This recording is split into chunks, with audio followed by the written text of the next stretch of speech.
Hello, and welcome to the Void Acoustics training session for EaseFocus. In this video, we'll take you step by step through the workflow of designing a sound system, from downloading EaseFocus and the Void Acoustics GLL library, importing GLLs, setting up the venue, analyzing coverage, and finally, exporting a report. Before we go any further, let's answer an important question. Why should you use EaseFocus at all?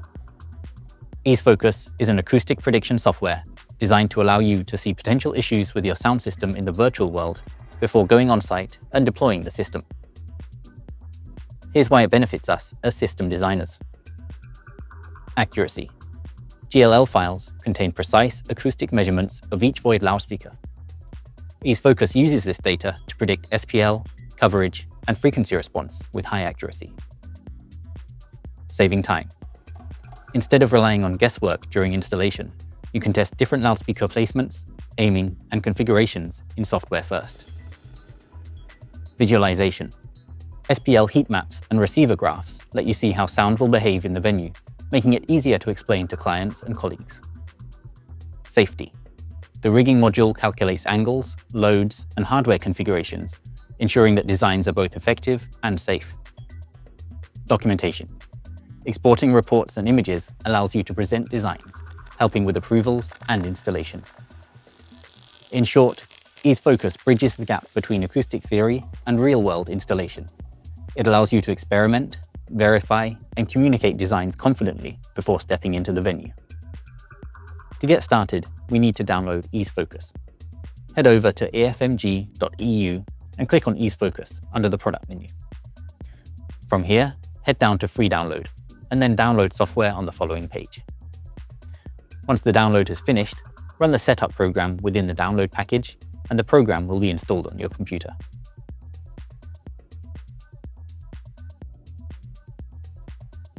GLL stands for Generic Loudspeaker Library File. These are the loudspeaker definition files that contain the directivity, frequency response, and phase data for each one of our loudspeakers. Some GLL files can only be used with Ease rather than EaseFocus, which is a full-featured acoustic and loudspeaker simulation program with a cost to the end user. Whilst other GLL files can also be used with EaseFocus, which is free for the end user. If you want to design a sound system using a Void Acoustics product which is not approved for use within EaseFocus, and you do not have the full version of Ease, feel free to contact us at support@voidacoustics.com, and one of the team will be more than happy to help advise on the design and provide a full simulation. The latest Void Acoustics GLL library can be downloaded from the Void Acoustics website by going to Resources and clicking on Simulation Files. Once you've downloaded the GLL library, open EaseFocus. Go to File, Import System Definition File, and select the files you've just downloaded to import them into EaseFocus.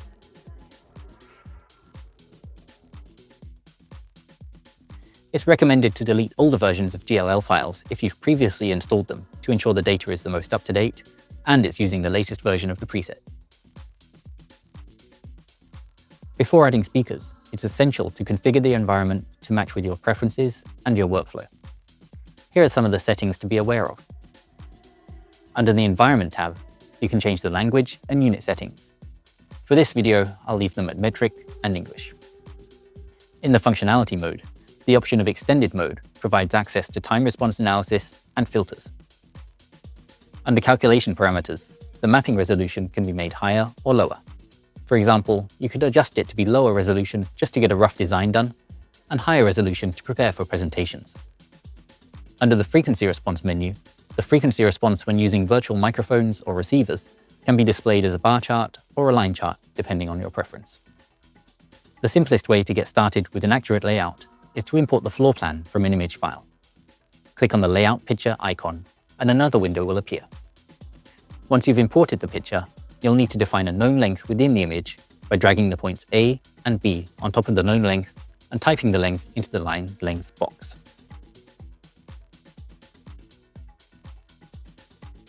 Once the venue is imported, it's recommended to move the origin position to the front of stage position, or a convenient known position which allows simple loudspeaker positioning based around the room symmetry. For example, if the room is symmetrical on the y-axis, stereo left and right speakers can be added using the positive y distance from center and the negative y distance from center. To move the origin, simply click at the position you want to become the origin within the top view and click Move Origin here. At this point, we're ready to start adding audience zones, which can be added in a variety of shapes from the buttons at the top. Rectangular, circular sector, annular sector, trapezoid, and right-angle trapezoid are all options for you to choose. The audience zone can simply be drawn in and adjusted as needed using the grab points around the shape. In this case, I'll use an annular sector to draw the whole audience zone. Looking at the Object Properties pane on the left-hand side, various details about the audience area can be found, such as depth and width, which can also be adjusted from the top view, and the front center position, which is extremely helpful for centering the audience zone with respect to the origin.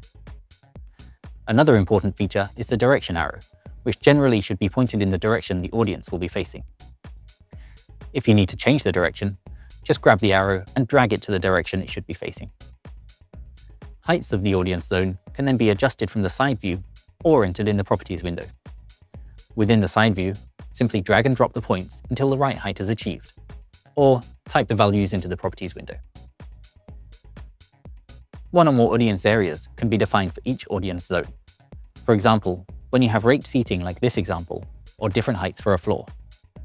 Click Add Area and input the distance from the front of the audience zone in the D box and the height in the Z box.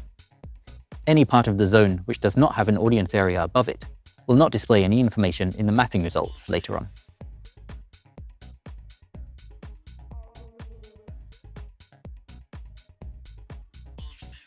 Now let's add some loudspeakers into the project.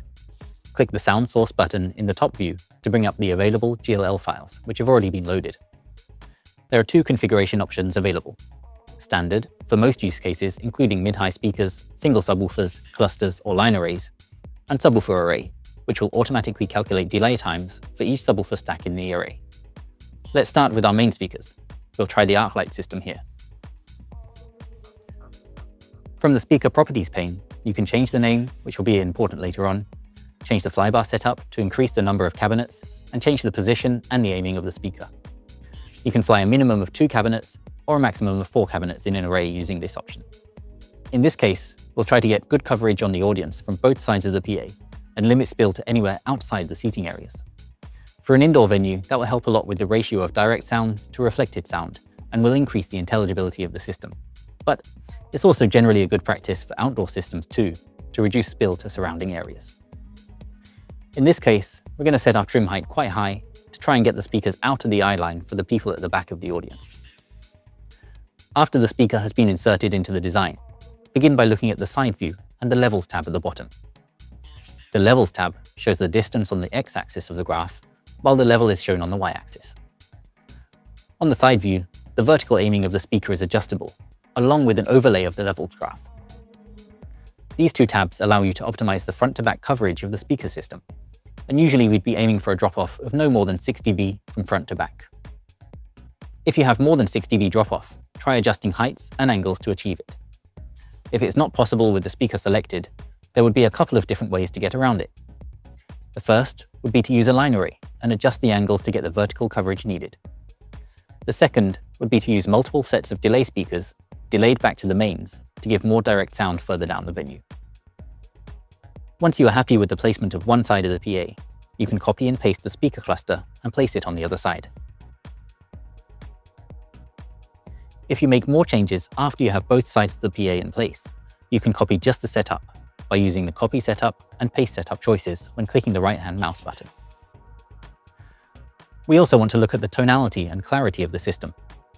On the top menu bar, there are global controls for weighting filters and frequency and bandwidth selection for the simulation.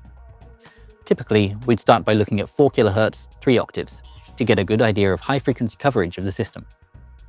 Following that, we could look at A-weighted broadband and compare the two. Or in other words, we compare our high-frequency coverage to our mid and high-frequency coverage, just to ensure the tonality is consistent. The rate of drop-off in level should be similar between the two different weightings.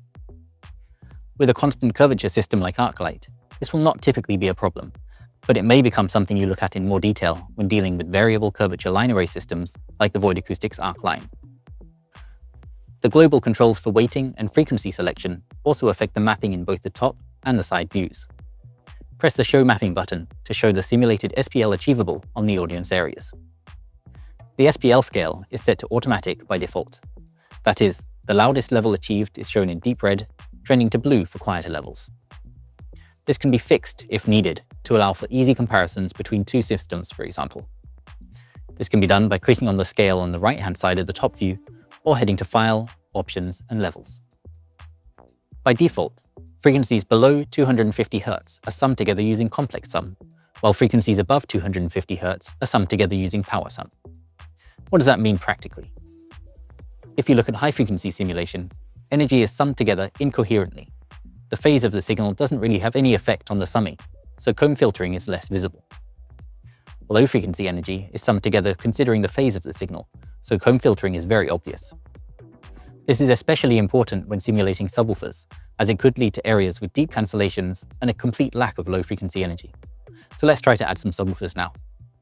There are two different ways to add subwoofers to our simulation, using the standard single cabinet type, or by using the subwoofer array option. Let's look at both options.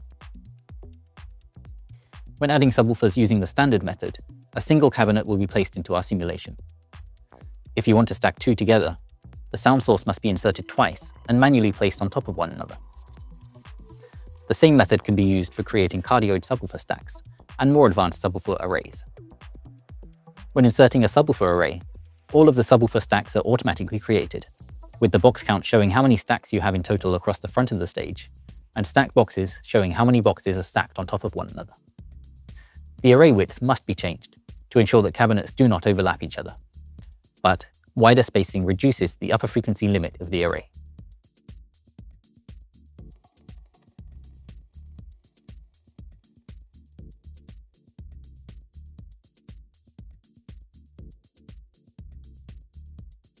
Before we simulate the subwoofers, let's group our loudspeakers to allow easier switching and analysis. Simply turn on the speakers you want to group and turn off all the others from the Sources drop-down menu. Then, click Manage Groups and store selected sound sources as group. This will allow all the speakers selected to be turned on and off easily for different simulation configurations, although only one group of loudspeakers can be active at one time using this technique. When simulating subwoofers, you want to start by looking at a frequency somewhere in the middle of the frequency response of the subwoofer. So here, I'll start with 1 octave, 63 Hz. Here you can see the effect of changing the coverage angle. A wider angle will give more coverage to the sides, while a narrow angle will focus the coverage more towards the front. This is achieved by adding delay to the outer stacks in the array to widen coverage. This can also have the effect of reducing impact in the center, but using centrally placed subwoofer arrays usually will give good coverage across the whole venue. In this case, we'll stick to no delay on the outer subs, but you may find in wider venues and larger setups that it will be required. Now we can start to look at some more advanced analysis techniques, the first of which is section planes. These are imaginary slices through the audience area to get an idea of what's happening from front to back at any position away from the default center position. This is fantastic to optimize coverage for outfills, or just to get some more data. To use it, click on the section plane button, then click at the back of the audience area, and then click at the front of the audience area. If you do it the other way around, don't worry, you can flip the direction of the arrow easily so it's pointing towards the stage. We can see at this section plane, we're lacking SPL somewhat at the very front of the audience, while further back seems to be okay. This would be the perfect opportunity to add front fills into our design to cover this area. As we have a good amount of headroom on the mains, we can also reduce the gain to compensate a little bit. You can do that from the Filter tab, along with delay and EQ settings if needed. Once the front fill is added, you can see the difference in level at the front of the audience area. It also has the benefit of bringing the apparent source position down towards the stage, rather than it being high above the stage. You can also add virtual microphones or receivers to the project. Click on the receiver button and place it in a suitable area. Usually, we add several receivers so we can compare the frequency response at different points around the venue, in a similar way that you would average several microphones or positions around the venue when doing final tuning and commissioning. In this case, the overall trend of the frequency response looks to be good, with a decent low-frequency contour. The aim would be to ensure all positions have a similar trend and avoid too much crossing of lines, or to have areas which do not follow the overall trend of the frequency response of the venue. Using receivers, we can also analyze the arrival times of each speaker to a given point, allowing us to add delay to the relevant part of the system. Here, I will add another receiver in the middle of the venue and turn on our subs and mains. We can see that the subs would only need about 1.3 milliseconds of delay to arrive at the same time as our mains. This can be added from the filter tab, just like we did with gain previously.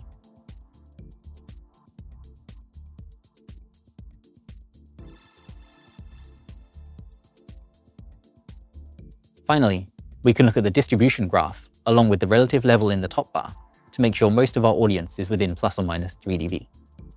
This is a good place to double check and shows where you could further optimize the system to get all of the audience showing up in green, within the limits set up on the top data bar. If you click on the bars in the distribution graph, the percentage value of seats within that class width will be shown above the graph. The window on the right that we've not yet mentioned displays the rigging for a given loudspeaker or loudspeaker array. In the case that a loudspeaker without rigging is selected, a simple graphic shows the size of the speaker. However, when a loudspeaker with a rigging system is selected, more details such as the center of gravity, pick point, array weight, and bottom angles are shown. Always ensure to check with the Void Acoustics product manuals to ensure safe rigging practices are followed. Once you're happy with the design, you'll want to document it. Before we create a report, firstly choose the simulation parameters you'd like to see in the report and click Show Mapping. It's also worth filling out the project properties information, as this will appear on the report too. After that, a professional-looking report can be created easily from the File, Create Report menu. This report is extremely detailed, giving both simulation results and setup parameters for each loudspeaker or array of loudspeakers in the system. For example, it can show what EQ, gain, and delay has been used on each loudspeaker, along with pick points for rigging and the final loudspeaker positions. Everything a system technician would need to carry out the installation and the initial setup of the system. In this session, we've covered the full workflow: downloading, importing, setting up venues, adding Void Acoustics loudspeakers, analyzing SPL with different weightings, adding receivers, checking rigging, and exporting final documentation.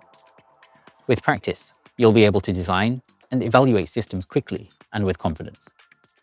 Ease Focus is the perfect tool for simulating loudspeaker systems when only considering direct sound with no boundaries. For more detailed analysis considering reflected sound, it's worth considering Ease 5, which can be used with the same GLL files. For more information on using GLL files, or to ask for advice on your own simulations, please contact us at support@voidacoustics.com.